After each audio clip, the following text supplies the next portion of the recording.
नमस्कार दोस्तों, मैं मोहित लाक्षाकार स्वागत करता हूं आपका maths by Mohit Lakshakar channel में। आज हम करने वाले हैं दोस्तों एक ऐसा टॉपिक जो कि कुछ ही मिनट के अंदर ये पूरा कंप्लीट हो जाएगा आपका, और इसके क्वेश्चन आपके रेलवे एग्जाम्स में बहुत ज्यादा आते हैं। तो ये टॉपिक आप देख रहे होंगे कैलेंडर, ठीक है। और इसके क्वेश्चन और सॉल्यूशन हम देखने वाले होंगे आपके एसएससी और रेलवे एग्जाम्स के प्रोस्पेक्टस से, ठीक है। चलिए हम बढ़ते हैं क्वेश्चन नंबर फर्स्ट पर। अगर आप पहली बार चैनल में आए हैं तो सब्सक्राइब करके रखना, वीडियो को शेयर करना अपने दोस्तों के साथ। एक छोटा सा वीडियो रहेगा और छोटा टॉपिक है, जल्दी हम कंप्लीट कर लेंगे। तो कुछ आपको यहाँ पर देखो कोड दिए गए हैं, इनको हम पहले पढ़ लेते हैं। जैसे कि आप देख रहे होंगे कैलेंडर के लिए ये कुछ कोड दिए गए हैं। कौन से सर? नॉर्मल ईयर के लिए कोड होते हैं 144, 144, 025, 036, 146। ये कैसे? ये जनवरी, फरवरी, मार्च, अप्रैल, मई, जून, जुलाई, अगस्त, सितंबर, अक्टूबर, नवंबर और दिसंबर। जब कोई लीप ईयर होगा, लीप ईयर का मतलब है अगर किसी साल में चार का भाग जाए, जैसे कि 2004 हुआ, 2008 हुआ, 2016 हुआ, 2012 हुआ, ये सब लीप ईयर है। 2005, 2003, 2002, इनमें चार का भाग नहीं जाएगा पूरा पूरा, तो ये सब नॉर्मल ईयर होंगे। तो लीप ईयर में कुछ नहीं, सिर्फ स्टार्टिंग के दो डिजिट देखो, 1 की जगह 0 और 4 की जगह 3 आ जाएगा, मतलब जनवरी फरवरी का कोड चेंज होगा। बकाया सभी मंथ का code as it is same दिख रहा होगा आपको यहाँ पर। अब आप देखिए दोस्तों सेंचुरी कोड के बारे में, कि अगर किसी ईयर में 4 का कंप्लीटली डिवाइड जा रहा है तो उसका कोड होगा सेंचुरी कोड 6। अगर 4 का डिवाइड नहीं जा रहा है, मतलब 1800, या फिर ये समझो जैसे मैं इसमें 4 का भाग दूं, 200 बचने वाले होंगे, 4 चौको 16, तो 200 बचेंगे, तो इसका कोड हो जाएगा 2।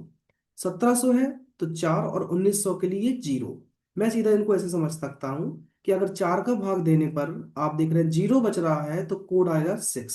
और अगर 4 का भाग देने पर यहाँ 1 बच रहा है, ठीक है, 4 का भाग देने पर 1 बच रहा है, तो फिर आप इसका कोड क्या लिख देंगे? 4, ठीक है। और 4 का भाग देने पर अगर कोड 2 बच रहे हैं लास्ट में, ठीक है, 200 बच रहे हैं या फिर 2 बच रहे हैं ऐसे, मैं तो यहाँ 200 लेके चलता हूँ, 200 बच रहे हैं या फिर 2, तो फिर आप इसका कोड लिख देंगे 2। और अगर 3 बच रहे हैं तो फिर कितने?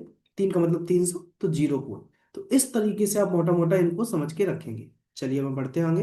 ये कोड याद रखना पड़ेगा आपको। इनको याद करने का तरीका देखो बहुत अच्छा है। ये 12 का स्क्वायर होता है, ये 25, ये 5 का स्क्वायर है, ये 6 का स्क्वायर है। बस लास्ट में 146 आपको और ऐड करना है। तो 6 का स्क्वायर 36, तो 036 लिखो। 5 का स्क्वायर 25, 025 लिखें। 12 का ऑलरेडी 3 डिजिट में है, ठीक है। ये भी याद हो जाएगा आपको। चलो अब हम बढ़ते हैं कुछ डेज के कोड्स, क्योंकि उनको बहुत जरूरी होती है इनको याद करना, इनके बिना तो आंसर ही नहीं आएगा। तो संडे को यहाँ पर हम 1 लिखते हैं, मंडे को 2, ट्यूसडे को 3 और सो ऑन। सैटरडे को आप यहाँ पर क्या लिखेंगे? 0। अब आपके सामने मैं क्वेश्चन लेता हूं, 15 अगस्त 1947। अगर आपने ये कोड अपनी कॉपी में कहीं लिख लिए होंगे सब कुछ, तो फिर अब हम आ जाते हैं सीधा क्वेश्चन पर। तो 15 अगस्त 1947 को देखो, पहले कोड इसका लिख लेंगे हम। एक सेकेंड, इसका पहले हम ये लिख लेंगे कोड। कैसे लिखेंगे देखो, 15, उसके बाद फिर अगस्त मंथ का कोड लिख लेंगे। उसके बाद इस 1947 में देखो सेंचुरी कितनी है, तो आप लिखोगे 1900 प्लस ये रहेगा 47, क्योंकि 47 ये है। और लास्ट में इस 47 में ही आपको 4 से और भाग देना होगा, ठीक है, क्योंकि इससे भी हम इसकी सेंचुरी निकालेंगे। और डिवाइड बाई 7, ये पूरा कोड हो जाएगा आपका कैलेंडर का निकालने का। अब हम आंसर पे चलते हैं। तो 15 का 15 रहेगा। अगस्त मंथ का कोड देखो, अभी हमने जस्ट पीछे देखा है, अगस्त मंथ का कोड ये दिख रहा है, कितना है? 3, ठीक है। तो यहां पर अगस्त मंथ के कोड के लिए लिखेंगे दोस्तों 3। उसके बाद 1900 में देखो, अब 1900 में आप देखिए 1900 का कोड 0, या फिर आप कुछ नहीं समझ पा रहे हैं तो 4 का भाग दिया है इसमें, 4 चौको 16, 3 बच रहे हैं, तो 3 के लिए कोड हमारा जो 1900 है इसके लिए कोड हो जाएगा 0। देखो 3 के लिए 0 हो जाएगा, तो यहां पर आएगा इसके 1900 के लिए कोड 0। अब ये है 47, 47, और 4 का इसमें भाग देंगे तो 11 बार जाएगा। रिमेनिंग नहीं देखना है, जितनी बार भाग जाए उतना देखना है। डिवाइड बाई 7, आपने सबको देखा, देखो 7 दूनी 14, यहाँ से 1 बचेगा, यहाँ से ये 3 के 3 बचेंगे। यहाँ पर अगर आप भाग देंगे तो 7 छंग 42, 5 बचेंगे। और यहाँ पर देंगे भाग तो इधर पे 7 एकम 7, 4 बचेंगे, ठीक है। तो मैंने रिमाइंडर में भाग दे दिया, या फिर सबको जोड़ के फिर भाग दो, तो 5 4 9 3 12 और 1 13, 13 में जब आप 7 का भाग देंगे तो आपके रिमेनिंग बचेंगे 6। ठीक है। अब 6 का मतलब आप कोड देखो क्या होता है, 6 का फ्राइडे। तो इस क्वेश्चन का आंसर आ जाएगा हमारा Friday. If you like the video, अगर समझ में आया कंसेप्ट तो जरूर कमेंट करके जाइए कि हाँ समझ में आया। अगला क्वेश्चन देखो आपके सामने ये दिया गया है, फिर हम ये समझ लेंगे कैलेंडर रिपीट कब करता है। 25 मार्च 1994। तो 25 का कोड आप पहले 25 ही लिखो, और मार्च का कोड देखो अभी हम जस्ट पढ़ के आए हैं पीछे, क्या मार्च के लिए 4 होता है कोड। ठीक है। अच्छा 1994 है, तो 1994 में देखो 4 का तो भाग जाएगा नहीं लास्ट के दोनों अंकों में, इसलिए ये एक नॉर्मल ईयर है। ठीक है। तो मार्च का कोड हो जाएगा हमारा कितना, पीछे क्या देखा है अभी, 4।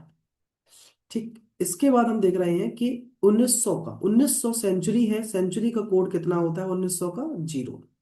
तो इधर आ जाएगा 1900 सेंचुरी का कोड आपका 0। और उसके बाद फिर देख रहे हैं कि कितने इसमें है, ये लास्ट के 94। फिर 94 में हम 4 का भाग देंगे, तो 23 चौको 92। 94 में अगर 4 का भाग लगाओगे तो 23 बार जाएगा, 23 चौको 92।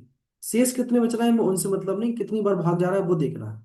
7 का भाग देंगे, इधर देखो 7 का भाग दिया आपने, तो 7 या 21, 4 बचेंगे यहाँ से। ठीक है। यहाँ 4 पहले से ही लिखे हैं, ये 0 लिख दो यहाँ पर। इधर देखो 7 का भाग देने वाले हो गए आप, तो 7 एकम 7, कितने बचेंगे 2। फिर 7 या 21। ठीक है। 13 सत्ते 91, 3 बचने वाले होंगे शेष। यहाँ पर भी 7 या 21, 22 23, 2 बचेंगे।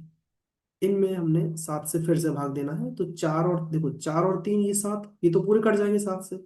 अब ये 4 और 2 बचे 6, तो इसका भी कोड कितना आ गया, 6। और 6 के लिए कोड क्या होता है, फ्राइडे, क्योंकि आप इसमें संडे से स्टार्ट करते हैं और संडे को हम वैल्यू देते हैं कितनी, 1। चलिए, आई होप इन क्वेश्चंस के द्वारा आप और क्वेश्चन ऐसे लगा पाएंगे। अब आप मुझे एक क्वेश्चन का कमेंट करके आंसर बता देना कि 26 जनवरी 1950, ठीक है, इसमें कौन सा दिन था, कमेंट करके जरूर बताना।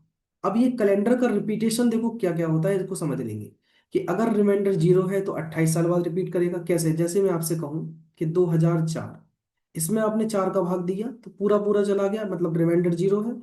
तो 2004 का कैलेंडर 28 साल बाद रिपीट होगा, 8 4 12, मतलब 2032 में रिपीट होगा।